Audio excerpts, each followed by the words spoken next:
you ever been in a situation where you felt uncomfortable but you stayed? Or have you been in a situation where you felt uncomfortable and you decided to leave? How do you sit in church and allow your pastor to berate you like that? If this was a teacher, if it was a therapist, if you went to Walmart and you were standing in line and somebody just came up to you and started berating you and disrespecting you, would you sit there and take it? Would you allow your child's teacher to disrespect them the way that they get disrespected in church? I have walked out of a sermon. I went to my pastor to talk to him about a situation that I had with my son. My husband and I went to speak to him in private, right? And he decided to make that his sermon the following Sabbath. I wasn't having any parts of that. What we're not going to do is this, right? I got up and smooth walked out. And this when I used to sit in the front pew, right? I used to be right there front and center. But what you're not going to do is disrespect me. And I called him out on it because I was like, I don't know who you talking to, right? But God don't even talk to me like this. I don't know who you think you are.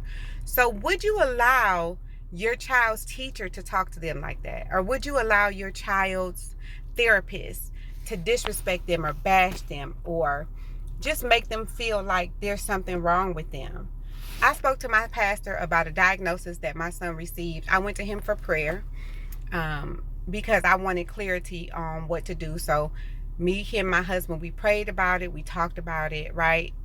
I left there, feeling somewhat better, but not really, because I still had to go home and keep praying about this thing because I wasn't sure whether or not this was something I wanted to medicate or what, right? I just needed guidance. But anyway, yeah, so when he decided to talk about how ADHD isn't real and, all this other foolishness that he was saying, I was just like, dude, absolutely not.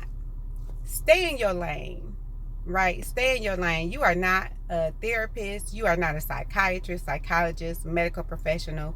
And I understand that you cannot separate the spiritual world from our physical world. I get that.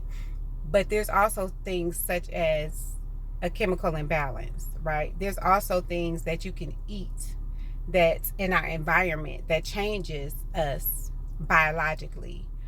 There's also a such thing as DNA, right? They was looking at me as I was packing up. But how my son felt in that moment was more important than how this pastor felt, right? It was more important than how the congregation looked at me and my family for getting up and leaving. You don't deserve my presence, okay, or my family's presence if you can't get it together. You're not going to just use me for your sermon that week, sir. Now, had you came correct and, made this sermon about faith and, just overcoming and, just the waiting period, hearing from God, or just made it about something that was positive without talking down on my son or talking down on my family, talking about we must not have enough faith because our son was diagnosed with ADHD. He was 8 at the time. He is 17 now. But yeah, no, it was unacceptable. What would you do if that ever happened to you? Would you stay?